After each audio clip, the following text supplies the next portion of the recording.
É tempo do comentário das segundas-feiras de Pedro Santana Lopes. Boa noite. Boa noite. Hoje há dois momentos da avaliação, a 10ª avaliação e também a Irlanda, vamos falar mais à frente disso, a Irlanda saiu do programa de assistência. 10ª avaliação que é positiva, mas tem um mas, que depende do Tribunal Constitucional. É uma diferença nossa, de facto, para a Irlanda. A Irlanda não tem Tribunal Constitucional. Com isto não estou a dizer mal do Tribunal Constitucional, estou a dizer faz parte do sistema político português e, portanto, é uma condicionante. E para a Troika essa é uma condicionante forte. É evidente que esta avaliação, esta 10ª avaliação da Troika é marcada pelas declarações da Sra. Lagarde, da Diretora-Geral do FMI. Fez estas declarações, enfim, honestas, digamos assim, mas que nos levam a lamentar que as organizações internacionais não deem para essas matérias mais cedo.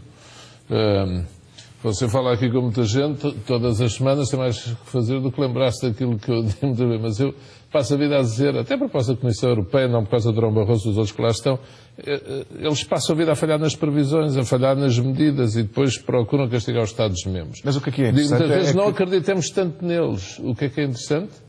É que a declaração de Lagarde não se aplica no terreno, ou seja, há uma declaração que pode-se considerar uma declaração política, digamos assim, mas depois os técnicos mas depois a missão faz de conta que não aconteceu. Paulo Portas hoje disse que podia ser ou pode ser defeito dele, mas não deu por nada no comportamento dos técnicos da FMI. E o Primeiro-Ministro também na entrevista disse que há uma incoerência do que ela diz e o que os técnicos do FMI, as delegações técnicas, aplicam no terreno. Mas não acha que o Primeiro-Ministro neste caso deveria telefonar pessoalmente para Lagarde, por exemplo? Eu não sei se ele o fez. Paulo Portas diz que já falou com ela. Portanto, como vice-primeiro-ministro falou, e se o fez em nome do governo português, acho que fez bem. Porque, quer dizer, acho que há algo a esclarecer e há consequências a tirar, porque isto quer dizer, se é errado, tem que ter reflexos naquilo que vai ser exigido, ou devia ter, ou deve ter reflexos, no que vai ser exigido depois de junho de 2014. Até porque está a ter custos sociais elevados, não é? Com certeza, portanto, porque se nós ajustarmos em menos tempo do que agora o FMI acha correto, então teríamos tido mais tempo para provocar, para levar a cabo esse ajustamento. E os efeitos sociais não teriam sido tão gravosos e tão dolorosos. Não deixe de dizer que há teóricos que defendem que os ajustamentos têm que ser mesmo assim gravosos. Há lá nestas organizações, há entre os economistas quem pensa que a medida, digamos assim um pouco escola Vítor Gaspar, com o devido respeito se quiser, que para produzir efeitos a sério, para as pessoas se convencerem, para as empresas se reestruturarem, para irem procurar outros mercados, para a economia se reconverter, tem mesmo que ser doloroso. De choque. Choque, tem que ser mesmo um tratamento de choque. E, portanto, há aqui este balanço no seio das próprias organizações. Mas também há quem diga que é uma questão dos credores recuperarem o dinheiro o mais depressa possível, não é? Porque, no fundo, também. O FMI também se financia, também responde pelo dinheiro que ele... Pois, mas a questão é, com este tratamento de choque que eles provocam, os países têm menos condições para pagar cedo. Não é? Nós só vamos poder começar a pagar a aumentar sério. O risco até. Pode aumentar o risco. Quando quê? Quando tivermos, em vez do déficit, tivermos superávit. Quando chegarmos ao fim de cada ano e o saldo for positivo cada exercício orçamental. Aí é que vamos buscar dinheiro para pagar, ir pagando a dívida a pouco e pouco. Neste momento o que estamos a fazer é trocar dívida por dívida. Dívida que se pagava mais cedo por dívida que se paga mais tarde. Portanto, estes erros das organizações internacionais são disparados. Ao longo dos anos, os portugueses não podem esquecer isto. Quer dizer, Portugal exagerou, endividou-se, como a Grécia, como a Irlanda, mas todos os orçamentos e contas eram enviados para Bruxelas. Bruxelas sabia, voltas a não ter nada a ver com Durão Barroso, estou a dizer os serviços da Comissão Europeia, lá o Sr. Almunia, que foi durante anos comissário desta área, eles sabiam. Eles podiam e deviam ter dito, mas desculpem lá, este endividamento aqui está grande mais, alto mais, aqui o setor financeiro está desequilibrado, aqui... Nada.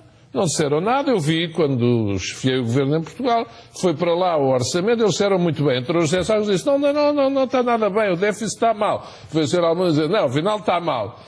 Eu, a partir desse momento, já não acreditava a 100%, deixei de acreditar ainda menos. E quando os vejo a fazer isto... Agora, isso é uma coisa. Outra coisa é nós chegarmos à conclusão do seguinte. A economia portuguesa tinha que se ajustar. Tinha. A dose foi grande demais. Provavelmente. Agora, seria possível um programa deste surtir estes efeitos se fosse, por exemplo, até 2020? a economia portuguesa reestruturar-se-ia como se reestruturou? Eu não acredito. As empresas reestruturar-se-ia mais lentamente, à medida do próprio reestruturar-se-ia mais lentamente, mas quando é mais lento, nós vemos, quer dizer, os empresários portugueses foram de uma maneira extraordinária à procura de outros mercados. Se a coisa baixa só um bocadinho, neste momento, para as pessoas que nos estão a ouvir, não ouvirem falar só de desgraças, as coisas estão de facto a dar a volta. Eu ainda hoje, na minha vida profissional, um advogado de reuniões em bancos, etc., e o que me transmitem é, não, isto está a virar de facto. Bem, a poupança foi extraordinária, como sabemos. As pessoas estão a começar a acreditar. O consumo, como sabemos, está a melhorar um bocadinho. Os empresários estão a pedir análises de investimento. Eu estou convencido mesmo que 2014 vai ser diferente. Vai ser, de facto, um ano de crescimento. Como o Banco de Portugal agora até veio rever, como sabemos, falámos disso a semana passada, e reconhecer que pode crescer mais do que aquilo que tinha previsto. E 2015 ainda mais. Portanto, as pessoas estão em casa, quer dizer, que não pensem assim, não, então agora vamos para o crédito, vamos viajar outra vez, comprar carros. Calma. Mas quando fazem as suas contas, sei de muitas pessoas, várias pessoas, estão a pensar se fecham ou não as suas empresas, neste momento. Se fecham ou não os seus cafés, neste momento, e nomeadamente fora de Lisboa e do Porto. Essas pessoas devem levar este dado em linha de conta. Façam bem as contas, porque pode ser que já tenham batido mesmo no fundo. As coisas agora começam a dar a volta. Procurem dar essa explicação ao vosso banco, aos vossos credores, para aguentarem mais um pouco. Estou mesmo convencido. Mas a questão passa também pelo externa, financiamento das empresas, não é? E esse financiamento tarda em surgir na economia, não é? Tarda, mas a partir do ano que vem, pronto, nem todas as empresas pequenas, mas muitas vão ter os benefícios diretos do novo quadro comunitário de apoio, que é a partir lá de abril, maio, e a banca vai começar a abrir um bocadinho. Porquê? Porque os rácios da banca vão melhorando. Há matérias em que a banca ainda está a negociar com o governo, aquela questão dos créditos fiscais e outras, para ver se de facto os seus rácios melhoram. Mas a banca, com tanta poupança e com os depósitos que tem, está de facto com maior disponibilidade cada vez mais para poder abrir um pouco a torneira do financiamento. Eu não estou a dizer que isso vai melhorar, de repente com um boom, mas vai melhorar. O pior, estou inteiramente convencido disso, já passou e todos os dados apontam nesse sentido. Por isso é que a Troika, vem dizer, é evidente que a questão do Tribunal Constitucional que decide esta semana a questão das pensões. E depois tem o orçamento que o Presidente manda para lá a partir do dia 20. É evidente que as decisões do Tribunal Constitucional podem introduzir aqui um abanão no barco. Mas eu acho que não será um abanão nunca suficiente, se Deus quiser, para pôr em causa este rumo de recuperação. E é com isso que as pessoas devem contar. Há quem diga que o papel do que o Tribunal Constitucional, com a decisão que tomou sobre os subsídios, não é? Que foram repostos, ajudou bastante a estes números de... por outro lado, as pessoas também aforraram mais durante algum tempo, mas que esse dinheiro que chegou em novembro, que, enfim, fez mexer este Natal. Faz e pode ter reflexo, exatamente, agora nas compras de Natal. Pode ter reflexo nas compras de Natal. Mas depois, todos os outros dados, eu tenho essa impressão. O número de empresas aumentou mais em novembro do que as falências, até novembro, o que já não acontecia há 2 anos, de criação de empresas, do que as falências que existiram. As contribuições para a Segurança Social aumentaram 2,5%, fora os perdões o pagamento por perdões de dívida à Segurança Social. Há muitos indicadores que mostram, foi também a tal venda de carros. O turismo dá aqui uma ajuda nisto, que até há venda de carros para o renting, para as agências de renting que alugam aos turistas. Mas, pronto, são vários fatores que empurram a economia portuguesa para, neste momento, como disse o Sr. Draghi, como disse a Comissão Europeia, como disse o Banco de Portugal, neste momento estar a portar-se melhor do que se esperava aqui há uns meses. Não se esqueça, e Cavaco Silva não fez por mal, que Cavaco Silva, na mensagem de Ano Novo 2012 para 13, falou na espiral recessiva que se ia instalar no país. E não foi só ele, foi ele e a turma do Flamengo. Falou muito mais gente. E o próprio governo, estou convencido, não esperava que isto começasse a arrebitar tão cedo. A arrebitar só, a levantar. Agora, é por isso que Paulo Portas hoje se permite vir fazer declarações em que diz de facto que a avaliação foi positiva, já vamos, foi a 10ª de 12, agora a Troika deixou essa nota, que pode ser configurada como uma pressão sobre o Tribunal Constitucional. Claro, mas é uma pressão compreensível. Ele diz, se houver decisões de tribunais que ponham em causa este caminho, pronto, temos que ver como é que é, os reflexos que isto vai ter. Ora, eu quero crer que o Tribunal Constitucional não vai tomar decisões radicais.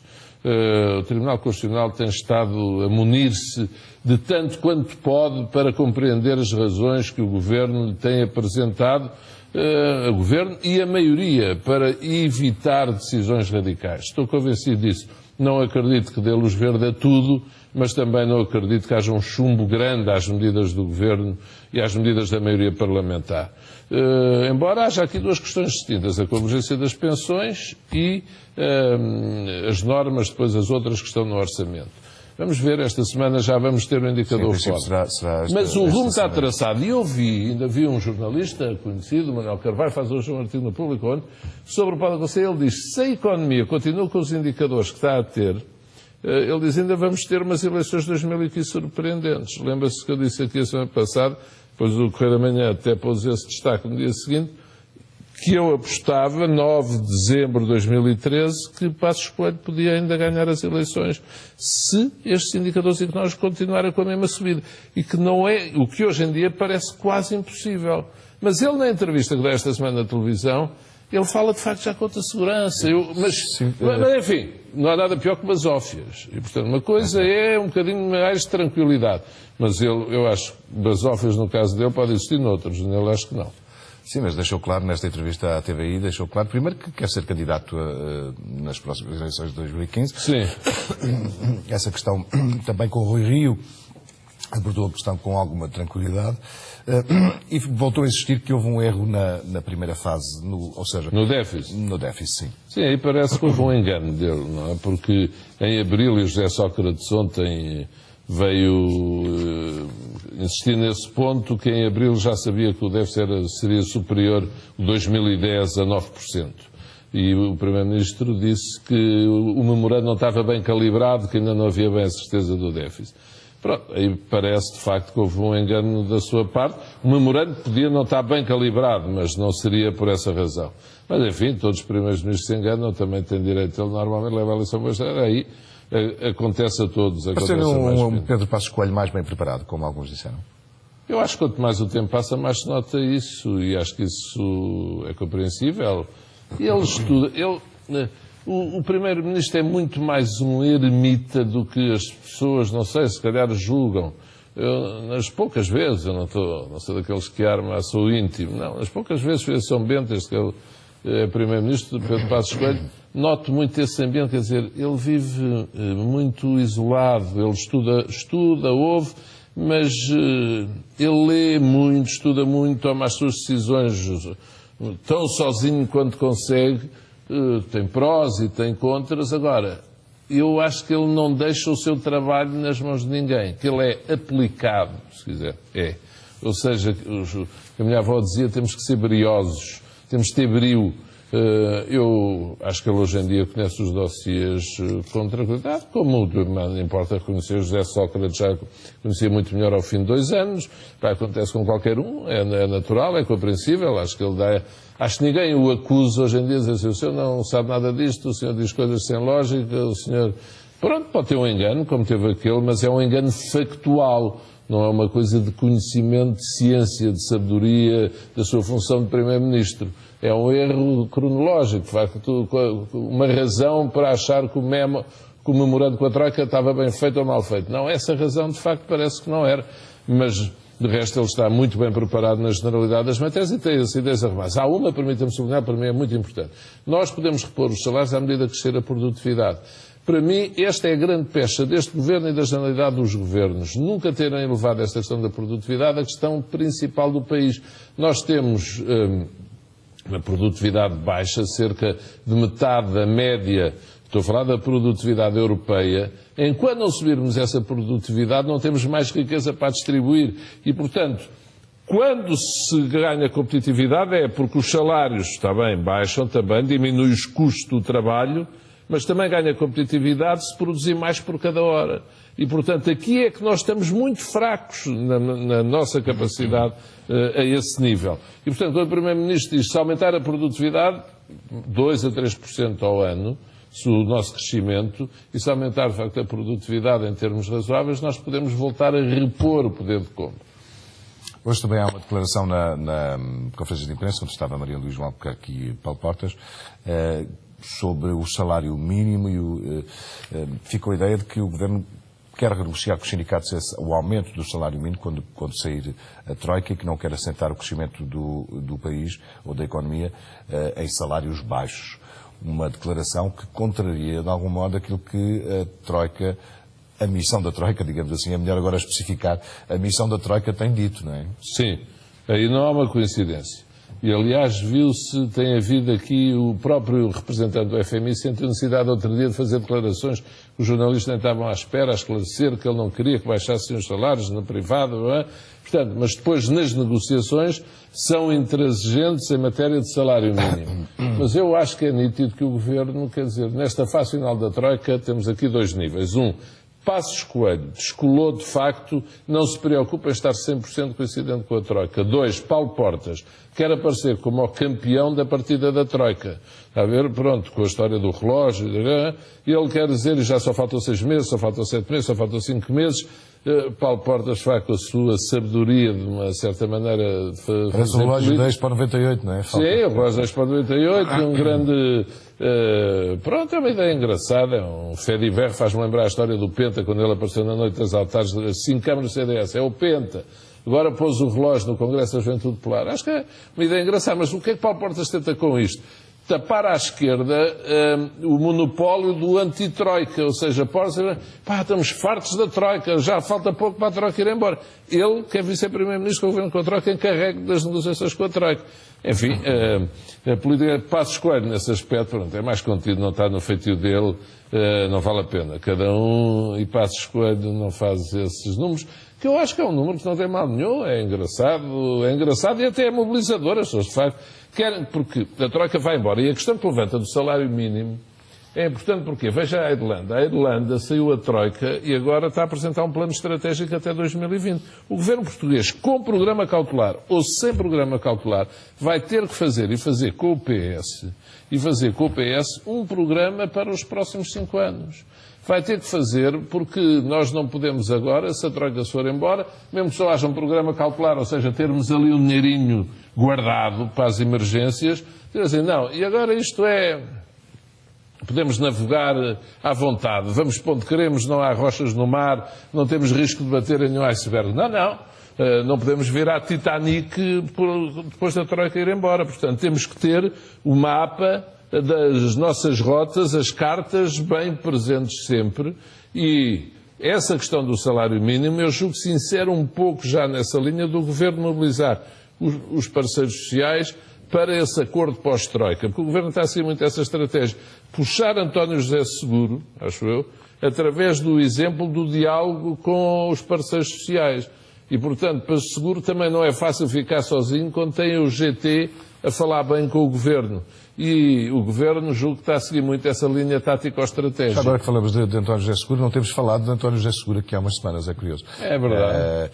Está politicamente numa posição incómoda, António José Seguro? Está, não é fácil. Um líder da oposição num país que passou muito a mal, que ainda passa mal, mas que é reconhecido como Portas, ainda diz hoje, pela paz social que tem. Ou seja, um país que não se mobiliza muito nas manifestações, que nas alturas mais difíceis não saiu muito propriamente para a rua com força. Nas eleições autárquicas, se não fossem os independentes que saíram do PSD, aquilo não tinha sido assim uma diferença muito considerável. E agora ainda por cima começa a haver, quando se aproxima a partida da Troika, a economia a arrebitar mais cedo do que pensava. Por outro lado, os seus camaradas europeus, a chamada cada cavadela, cada minhoca.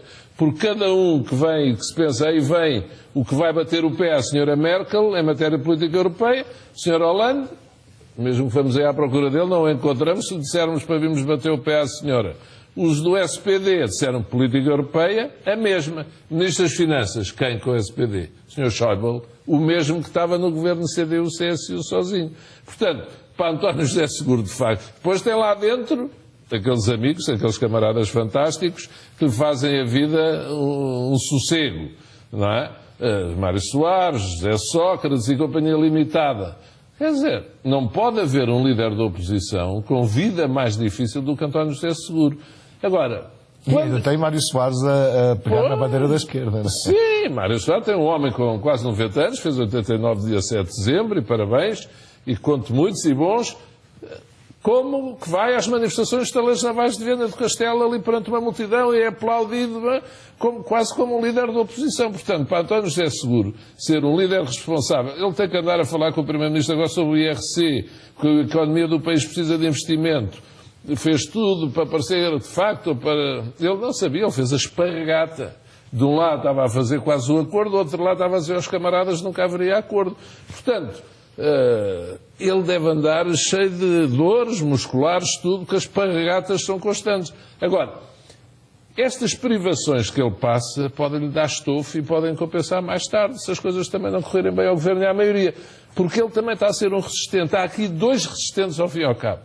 Quando a troca for embora, Passos Coelho e António José Seguro, se aguentar lá dentro do Partido Socialista. Qual deles chega com mais folga a 2015? Aliás, vai ser muito curioso. Esta política é muito engraçada nisto. Quer dizer, aqui há tempos, há semanas, há uma semana, duas, e depois pode mudar de repente. Diz assim, não, no PSD, se for o Rui Rio às eleições, é melhor para o PSD ganhar. Agora já se começa a escrever, atenção, se a economia recupera, a escolha pode ganhar. Aqui há tempos diz, seguro, é melhor o António Costa, que o seguro não ganha, de certeza, enquanto o António Costa ganha bem. Mas sabe-se lá. Está a ver? E o António José Seguro, neste momento, na minha opinião, ele tem tido um comportamento sereno e discreto que eu acho que pode pagar. Agora, como dizia o outro, it's economics, stupid. É a economia que vai ditar a sua lei.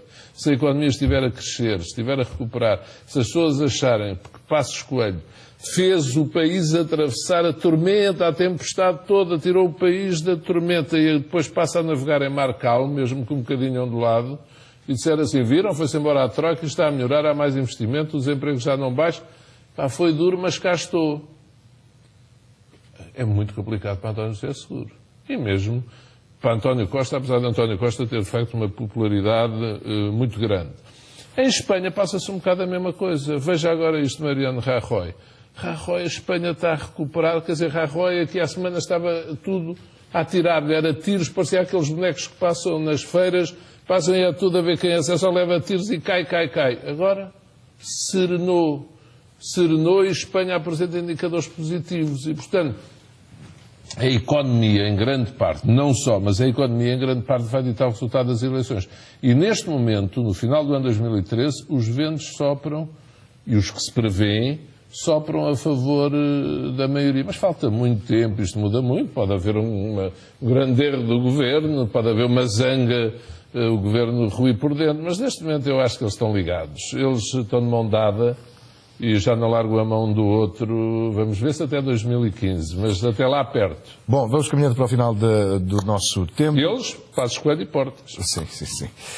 Vamos agora para a frase da semana, é uma frase de Artur Mas, líder do governo da Catalunha, em conferência de imprensa na passada quinta-feira. Foi o anúncio do referendo sobre a independência da região, que está marcado já para dia 9 de novembro de 2014. Vamos ver. I al mateix temps, una pregunta clara. Una pregunta clara i una data concreta. I la pregunta que hem consensuat és una sola pregunta amb dos apartats. Primer apartat, vol que Catalunya esdevingui un estat? Escrit estat, òbviament, en majúscules? Sí o no? I segon apartat, en cas de resposta afirmativa, aquella gent que diu sí, vull que Catalunya es converteixi en un estat, vol que aquest estat sigui independent, sí o no? Seja independente. Isto é um caso... É um caso que não se resolve e que, pouco depois desta declaração, o Governo fez uma declaração forte, o Governo Central, fortíssima em termos políticos, não é? E o Governo de certeza que vai recorrer para o Tribunal Constitucional deles. Espanha também tem um Tribunal Constitucional, só que não tem fiscalização preventiva. E, portanto, neste momento ainda não se sabe como é que o Governo de Artur Mas, que eu conheci aqui em Lisboa 2002, que é muito pouco carismático, mas que se tem aguentado no poder, é um líder de centro-direita, como é que eles vão fazer isto do ponto de vista formal? É um decreto do Governo que formaliza o referendo, vai ao Parlamento da Catalunha, ainda não se sabe porque não está previsto um referendo sobre, nomeadamente sobre uma matéria como esta. E o Governo Central já disse, seja o que for que façam, nós vamos pedir ao Tribunal Constitucional para julgar, avaliar este ato, para o analisar. E diz, para nós é inconstitucional. E o líder do PSOE Central apoiou o líder do PP e chefe do governo, Rajoy. E os socialistas da Catalunha também se demarcaram um pouco desta pressa, daquilo que eles consideram ser uma pressa. Portanto, na prática temos aqui Madrid-Catalunha. A questão é, bem, isto é grave. Se a Catalunha se torna independente, se há um referendo a pronunciar-se pela independência, eu não sei o que pode acontecer em Espanha. Para já implicava, imagine-se, se mesmo Madrid aceitasse bem a saída da União Europeia. Depois, para a Catalunha entrar, Madrid não aprovava de certeza. Portanto, ficava toda aquela região fora da União Europeia. Basco e até a Galiza a ter as mesmas pretensões. A ter as mesmas pretensões. Este é o barril de pólvora que sempre se soube existir em Espanha. Aqui há uns meses, os militares, ao nível da sua hierarquia máxima, publicaram um comunicado, quando Artur Mas começou com estas conversas, a dizer que nunca tolerarão uma secessão da Catalunha. E aí as águas acalmaram. E eu até liguei uma coisa à outra, um pouco. Neste momento, para mim, Artur Mas é um pouco uma fuga para a frente. Ele não ganhou as eleições com a maioria, teve que fazer este acordo agora com 3 partidos, mais à esquerda. O problema é que se a proposta dele não passa, depois ele tem que se demitir, vai ganhar o partido mais radical. Agora, isto é acender uma fogueira em Espanha que eu não sei quando é que se vai apagar. É um assunto que teremos que seguir com atenção, até porque afeta também as nossas... Portugal, com certeza. Como é óbvio. Com certeza. Bom, escolhemos para imagens da semana. É aqui algo para discutirmos os dois, acho eu. Temos pouco tempo, hein? Pronto. Temos 2 capas da... Mas não são estas. Esta é a capa de domingo a seguir ao jogo do Sporting, em que, para ver, tem-se dito durante várias semanas, quando o Sporting e o Benfica ficaram empatados na frente, o recorde aqui do grupo levou-me tatareio, o João Querido Manha, a dizer que punha o Benfica em primeiro e o Sporting em segundo. E a dizer que o recorde estava a favor do Benfica. Agora veja estas capas. Diz... No sábado, por causa daquele primeiro golo do Sporting, um pecado original. Nem Belenenses nem Sporting mereciam tal erro do árbitro, o primeiro golo do Sporting. O primeiro golo do Benfica é fora de jogo. Sabe onde é que está? Diz a bola de hoje. Inspiração Sérvia. Que o primeiro golo do Benfica é fora de jogo, vem lá em cima à direita muito pequenino. E depois o penalti que o Sporting teve do Montero vem cá em baixo muito pequenino. Ou seja, no jogo de Sporting foi o erro do árbitro. No Benfica, o primeiro gol que empatou com o Olhanense, não interessa, uma inspiração séria. Eu acho que também há na bola, também houve na bola. Aliás, é engraçado que a bola, fui colaborador da bola antes, leio a bola deste pequenino, como leio o Record, agora gosto muito dos 2 jornais, mas a bola sempre foi tida como mais próximo do Benfica e o Record mais próximo do Sporting. Agora, o Record levou tareia o querido Manha a dizerem que estava a favorecer o Benfica e a bola quase passou mais próximo do Sporting. Eu, este fim de semana, eu estava em casa ontem e vi aquele título da pecado original, que aliás até é o título do livro que eu publiquei há uns meses, e disse assim, bem, estou para ver amanhã se há um erro no jogo do Benfica, o que é que a bola vai fazer? E houve no jogo do Porto também. Bom, bem, no jogo do Porto também, está a ver, mas o Sporting foi logo, nem Sporting nem Belenenses merecia também o erro, eu diria, e nem o Benfica nem o Olhanense. Isto foi como você já está bom da constipação, é para meter consigo por causa do Benfica, não, enquanto tempo constipado eu não trazia uma coisa dessa. Por acaso, os erros de arbitragem deste fim de semana vai ser assunto do CM Sport, que eu vou fazer daqui a bocado. Vai tratar disso? Vou estar aqui a tratar disso. Então tem muita matéria para se pegar aí. Desta vez os 3 grandes foram os 3 beneficiados, não é? É verdade, foram os 3. Os 3, não podem pegar-se muito. A vez há um fim de semanazinho em que seja mesmo limpinho, como dizia Jorge. Até para a semana. Obrigado por ter vindo ao CM Jornal. Boa noite, até para a semana. Fecha o CM Jornal. Eu volto daqui a pouco com o CM Sport a seguir de cá. Até já.